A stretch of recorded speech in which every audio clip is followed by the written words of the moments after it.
Bienvenue ici dans le Reflector Podcast. C'est un endroit où partager et élargir nos perspectives.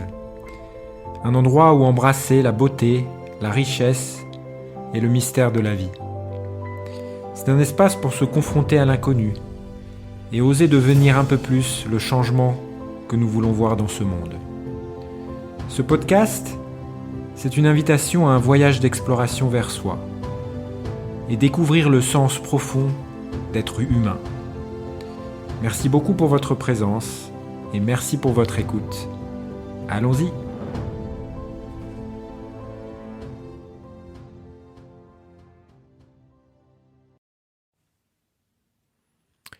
Bonjour à tous, bienvenue dans ce nouvel épisode de podcast.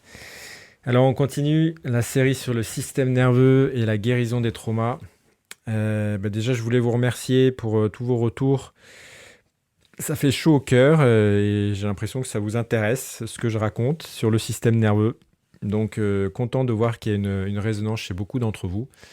C'est des sujets qui me semblent absolument essentiels dans l'époque dans laquelle on est, pour mieux comprendre comment on fonctionne et pouvoir naviguer, surfer la vague plutôt que couler avec l'intensité de ce qui nous traverse, à la fois dans l'actualité, dans nos vies personnelles, etc. Alors, savoir que cet épisode s'inscrit dans un petit triptyque où je vais dans le détail de comprendre un peu mieux ce qui se passe dans la dynamique énergétique de chacun des paysages du système autonome. Donc on a vu le vagal ventral, notre système de sécurité, c'est le système d'interaction sociale finalement quand on est à la maison dans notre propre corps, hein, le vagal ventral. On a vu aussi le système sympathique, donc qui est le système d'activation du système autonome quand on est dans le combat ou la fuite face à une menace. Et aujourd'hui, on voit le troisième état du système, qui est ce qu'on appelle le vagal dorsal. Donc, je vous invite peut-être à aller voir les épisodes précédents, à la fois sur les dynamiques énergétiques, mais aussi sur les différents paysages du système nerveux autonome, qui sont plus précédemment dans le podcast, pour peut-être mieux saisir ce que je vais raconter ici. Parce que là, on est dans vraiment le troisième état, alors qui fait aussi partie du système parasympathique. C'est juste qu'on a découvert qu'il y avait deux branches, donc dans la théorie polyvagale, on a découvert qu'il y avait deux branches du nerf vague. Et là, on parle de la branche dorsale, parce qu'elle part plus du crâne vers derrière. C'est pour ça qu'on l'appelle dorsale. On l'appelle aussi branche ancienne du système nerveux, parce que c'est celle qu'on partage plus avec les reptiles. Donc c'est une branche plus vieille en fait dans l'histoire de la construction du système nerveux. Donc on l'appelle aussi partie non myélinisée, donc c'est une partie, on pourrait dire, plus archaïque de notre réaction nerveuse. Et cette partie-là, en fait, elle gouverne les organes en dessous du diaphragme, donc tous les systèmes de digestion. Et ce qui est intéressant, c'est que cette partie du système nerveux, il faut comprendre que quand on est en vagal ventral, donc en mode harmonie, adaptation à la maison, sécurité, relaxation, détente, en fait, le vagal ventral contrôle le vagal dorsal. Donc c'est intéressant de voir que finalement, quand on est dans un état vraiment de régulation du système nerveux, toutes les viscères, la partie digestive de notre être est sous le contrôle du vagal ventral. Donc c'est ce que j'appelle aussi quand je dis que l'agni, ou le feu digestif, est centré, il est au centre de notre corps. Donc en Ayurveda, on appelle ça le Jataragni. C'est le feu central, c'est le premier feu digestif qui nous permet de décomposer la nourriture et de commencer à la mettre en résonance avec notre structure identitaire. Okay, donc ça, c'est en fait le travail du vagal dorsal. Le travail de digestion du vagal dorsal peut se faire quand le vagal ventral est à l'œuvre. Lui, il opère pour vraiment permettre à tout ce qui était extérieur à nous à devenir partie de notre identité. Que la pomme qui est extérieure à moi, ces 5 éléments, c'est une constitution, une combinaison bien spécifique des 5 éléments, cette pomme devienne qui je suis. Pour ça, il faut que cette agni centrale fasse ce processus de décomposition d'une molécule complexe, ce processus de catabolisme d'une molécule complexe à une molécule assimilable pour que ça devienne partie de moi. ok. Et qu'après, par le processus anabolique, ça vienne nourrir les bonnes parties, les cellules, etc., en fonction de mes besoins. Donc, bien comprendre voilà, que le vagal dorsal, en fait, est au service du vagal ventral quand je suis en système harmonie-adaptation. Donc, c'est un système indispensable à notre fonctionnement, utile, et voilà, ultimement, même quand il est dans son bon placement, on va dire, d'harmonie d'adaptation, en fait, c'est que je suis recentré dans mon nombril à partir de ma partie déployée, on va dire, de contact avec aussi le centre de moi-même. Je reviens dans mon corps, dans mon identité, et je peux manifester ça aussi dans le monde. Donc c'est ça qui est intéressant aussi à comprendre. C'est que c'est vraiment une partie de la core energy, de l'énergie centrale, en fait. Et là, on va en parler évidemment. Qu'est-ce qui se passe quand le vagal dorsal s'active en mode survie? Et ce qui se passe quand le dorsal s'active en mode survie, on en a parlé un petit peu dans les épisodes précédents, le mécanisme de dissociation ou de figement. Donc, si j'ai l'énergie pour combattre ou pour fuir, et que la menace, je peux la gérer d'une certaine manière, je vais activer le sympathique. Donc je vais activer le feu, je vais déployer les ressources, etc. Mais bon, si j'arrive à la limite des ressources que je peux déployer, ou que je sens que je suis en contact, que la mort se rapproche, c'est vraiment une question de vie ou de mort, vraiment très intense, là c'est une autre partie de mon système qui va s'activer, qui est ce vagal dorsal. Et là, c'est comme si je tirais le frein à main de ma voiture d'un seul coup, et je passe en dissociation, en figement. C'est-à-dire que mon corps fait comme s'il était mort. Donc c'est comme s'il y a un niveau biologique, il y a une partie de moi qui meurt. Donc ça, c'est quelque chose à bien comprendre sur le vagal dorsal. C'est la première chose, c'est le lien avec la mort. C'est que quand on contacte cette partie du système nerveux autonome, en fait, on est en contact avec la mort. On n'est plus en contact avec la vie. Et ça, c'est important parce que il y a une dynamique un peu initiatique aussi pour pouvoir en sortir de ce vagal dorsal, de ce figement, de cette dissociation, parce que c'est comme si une partie de mon corps d'énergie, en fait, de mon esprit, on pourrait dire, sort du corps physique et se sépare. Et il y a toute une partie de mon être qui va rester au moment de l'impact traumatique. Donc au moment où je me suis figé, c'est comme si mon énergie d'un seul coup se mettait en stand-by et que je prenais une photo à cet instant T et qu'il y a toute une partie de mon être qui va rester. Toute l'énergie qui n'a pas pu aller à son terme à ce moment-là, ça n'a pas pu se déployer complètement, elle s'est figée à cet instant T. Et il y a une partie de moi, si c'est arrivé à 5 ans, qui aura toujours, en fait, dans toutes mes interactions, il y aura toujours une partie de moi qui va filtrer à partir de cette partie de moi qui a 5 ans. Parce qu'une partie de mon système nerveux a bien 5 ans, même si aujourd'hui j'en ai 35, 45 ou 50, il y a une partie de mon système nerveux qui est restée figée à l'âge de 5 ans. Et alors, qu'est-ce que ça crée énergétiquement? On avait parlé des éléments. On avait dit, vous vous souvenez que le vagal ventral, on était à la maison dans notre propre corps, donc l'élément terre était bien présent, hein, la terre de notre propre corps, et que du coup, on pouvait déployer les parties plus subtiles, plus légères de nous, qui étaient les éléments air et espace. Okay, et du coup, c'est ce qui nous permet de rentrer dans l'énergie du cœur, l'énergie de l'extraversion aussi. Donc je suis à la fois connecté à moi-même, et en même temps une capacité d'interagir avec autrui, de recevoir dans les interactions sociales. Donc c'est pour ça qu'on parle du système d'interaction sociale pour le vagal ventral. On a parlé de la dynamique importante entre l'eau et le feu pour le système sympathique. Et là, sur le vagal dorsal, on va être aussi sur une dynamique entre la terre et l'air et l'espace, hein, donc les opposés, les éléments froids. Donc sur la terre et l'eau, on était sur les éléments, sur la terre et l'air et l'espace du vagal ventral, on est sur des éléments froids.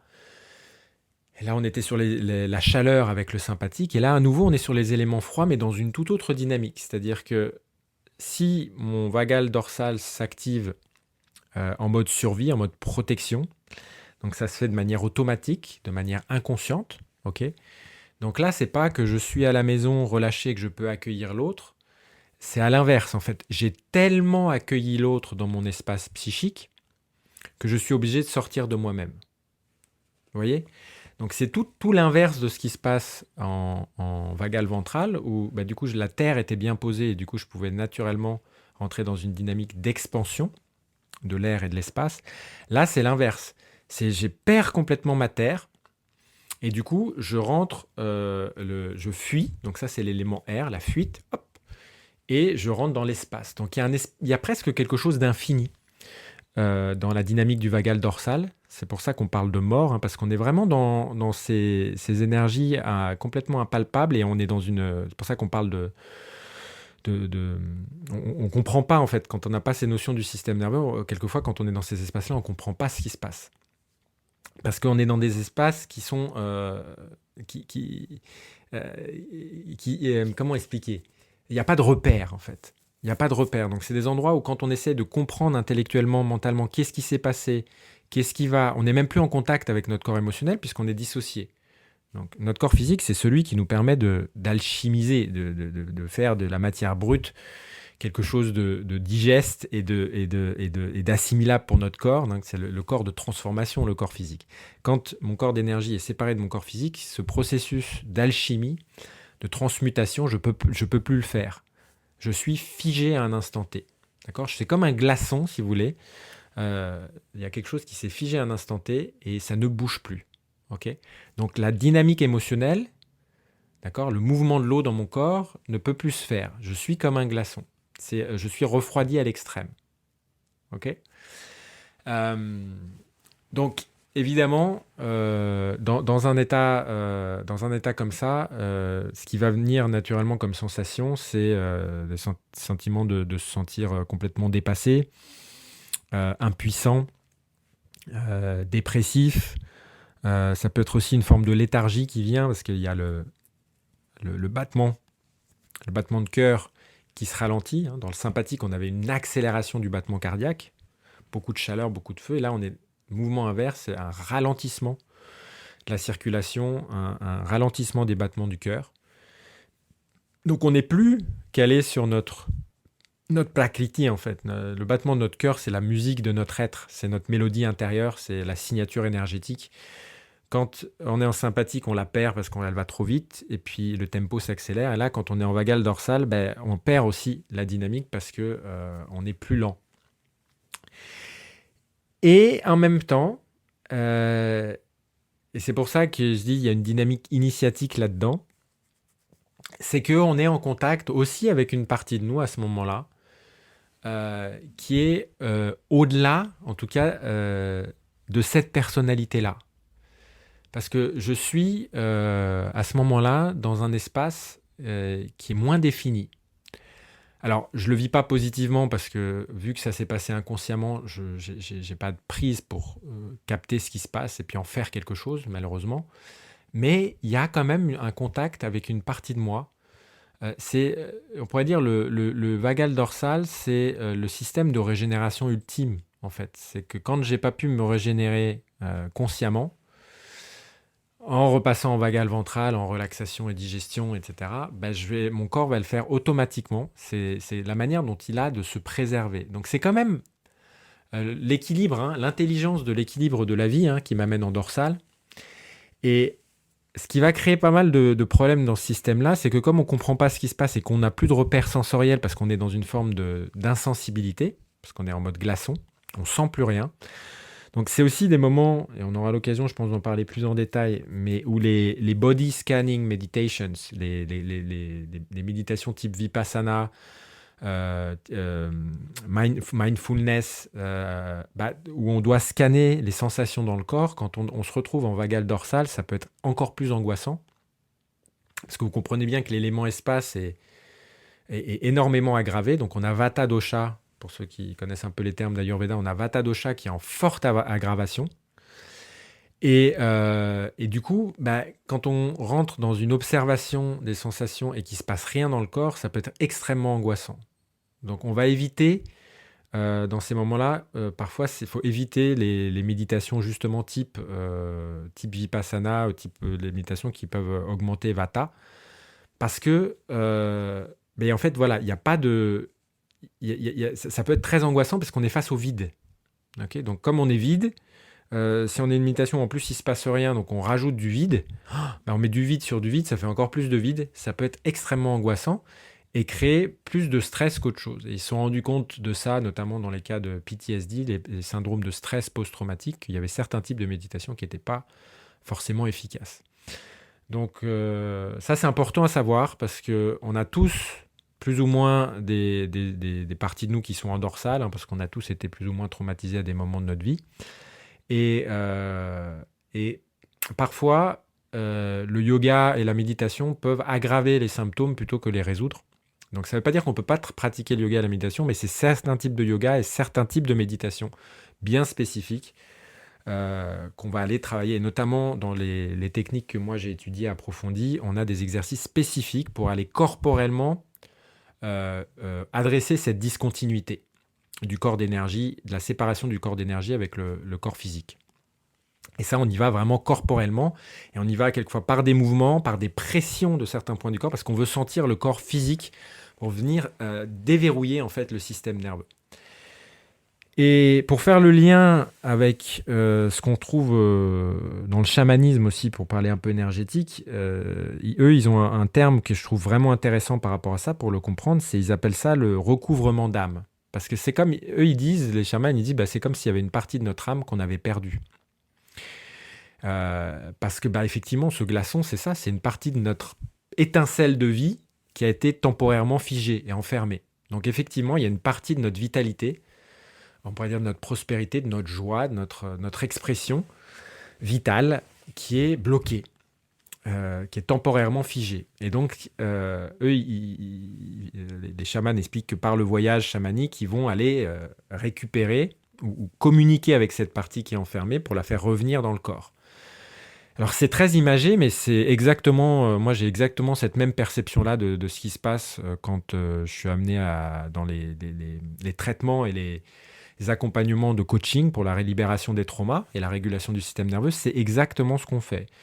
C'est-à-dire que c'est un endroit où c'est très difficile d'en sortir par soi-même, parce que ces traumas étaient bien souvent des traumas relationnels, et on a besoin en fait d'être aussi dans une relation sécurisante, pour pouvoir se relâcher et réaccueillir ces parts-là, et que petit à petit, elles se réchauffent.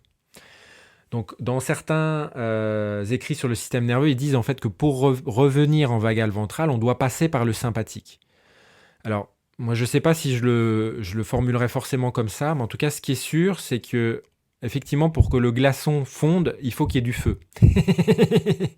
Ça, c'est clair.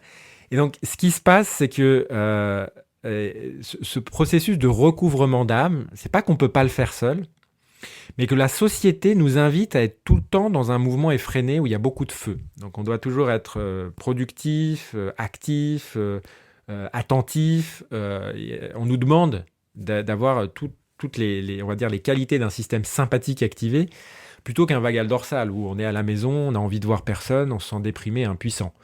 Ça, c'est pas quelque chose qui est socialement très acceptable. Et souvent, on peut aussi développer dans ces moments-là des moments de honte, de repli sur soi, parce qu'on a l'impression qu'on est bon pour personne.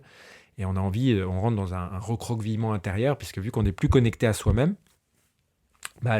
cet élan du cœur naturellement qui nous aiderait, nous inviterait à aller voir autrui, il n'est pas là. Il n'y a pas de chaleur humaine. Donc par définition, on est un glaçon froid, on n'a pas envie de sortir de chez nous. Et pourtant, c'est les moments où effectivement un petit coup de pied au cul peut être salutaire, c'est-à-dire artificiellement de recréer un petit peu ce feu pour rentrer à nouveau en relation et commencer, parce que la relation humaine va nous permettre petit à petit de faire fondre ce glaçon, en fait, de reconnecter avec d'autres parties de nous qui sont aussi vivantes, parce que c'est pas 100% de nous qui est en dorsale. Il y a une partie de nous qui est en dorsale, mais il y a aussi une partie de notre système nerveux qui peut être en interaction, qui peut stimuler des ressources du sympathique, etc. Donc c'est jamais la totalité de nous. Donc une manière de faire, c'est de se donner aussi un petit coup de pied au cul pour rentrer à nouveau en interaction, même si on se force un petit peu dans un premier temps, ça va activer les parties de notre système nerveux qui sont en lien, et du coup ne pas donner toute l'importance et l'identification surtout à cette partie dorsale qui est un glaçon figé et qui est dans un espèce de néant. Parce que c'est ce que c'est un no man's land. Et quand je parlais du côté initiatique, c'est que c'est comme si une partie de nous était morte. Donc c'est aussi un moment où on rencontre la mort. Ok ? Et c'est en partie aussi ce qui se passe dans les processus d'initiation spirituelle, quand on parle de la nuit noire de l'âme, etc. On vit des moments de déconnexion hyper intenses, on a l'impression que Dieu nous a quittés, parce qu'on revisite aussi ces moments du système nerveux où on s'est dissocié. Et on a l'impression qu'on est loin de tout, loin du monde entier, déconnecté de tout. Donc il y a cette initiation, on pourrait dire, dans le vagal dorsal avec cette énergie de la mort. Et si on ne se laisse pas aller au jeu de la société, à l'identification de la personne qu'on est censé être, bah dans ce moment-là, on a la possibilité de faire face, de contacter une partie de nous qui est en fait extrêmement paisible. Parce que dans ce glaçon, bah en fait, il y a l'élémentaire et il y a toute la stabilité de la Terre. Et il y a une paix énorme, une paix infinie, parce qu'il n'y a rien qui bouge. Donc comme on a l'habitude qu'il y ait beaucoup qui bouge dans notre corps, qu'on soit extrêmement stimulé, bah quand il n'y a rien qui nous stimule, ça peut être angoissant.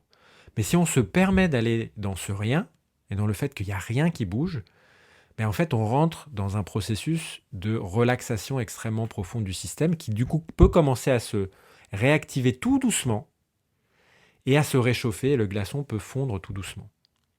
Et ça, c'est ce que je propose dans les accompagnements. Et c'est pour ça que je travaille volontairement en co-régulation et je me mets mon système nerveux en relation avec les systèmes nerveux des personnes qui ont été à des moments traumatisés.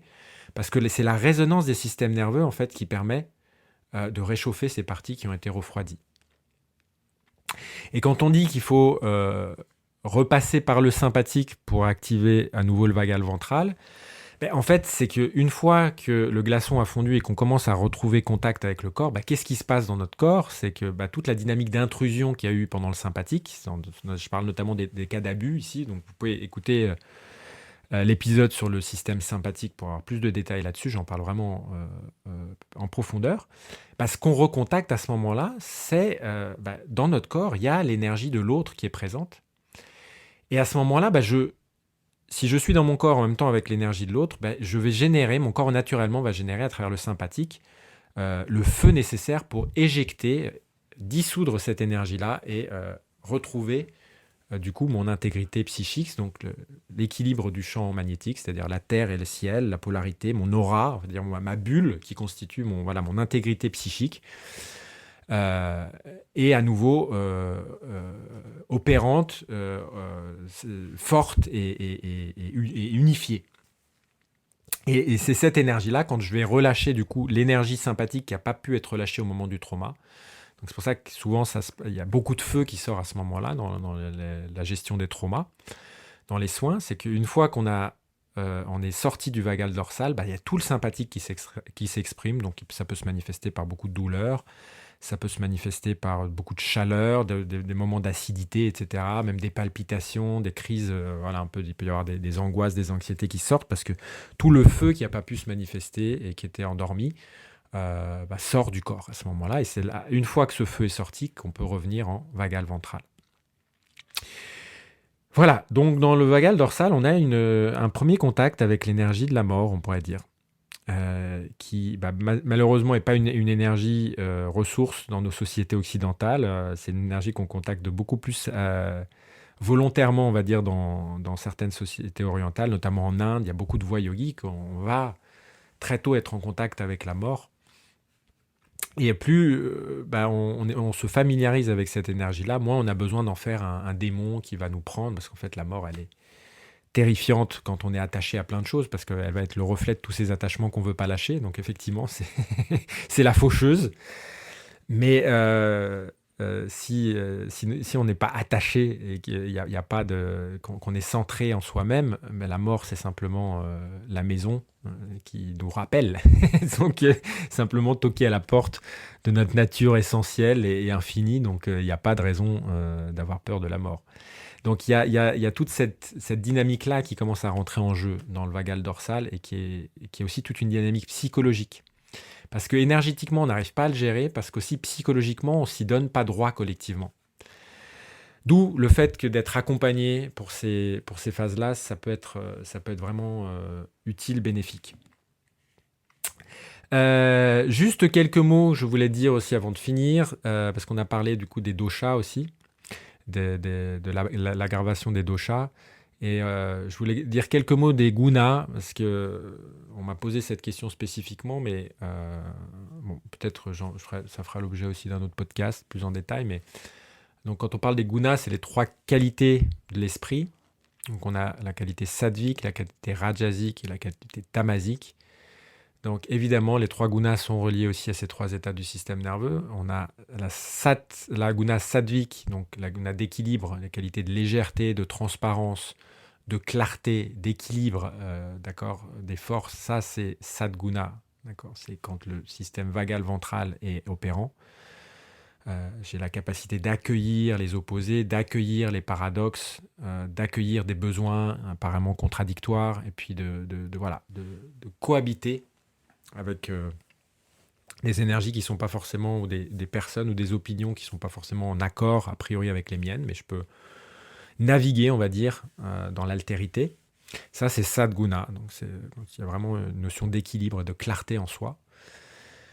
Et Rajguna et la guna rajasique, c'est activé effectivement quand on est en mode sympathique, donc le feu, c'est la guna de transformation. Je parlais de beaucoup de processus de catabolisme, parce qu'il y a énormément de mouvements dans le corps qui est généré quand le système sympathique est actif. D'accord. Donc ça ne veut pas dire qu'il n'y aura pas de Rajguna aussi dans le système nerveux en vagal ventral, mais il y aura un Rajguna qui est intégré à Sadguna. Donc quand la guna sattvik est activée, la guna rajasique et la guna tamasique peuvent être inclus.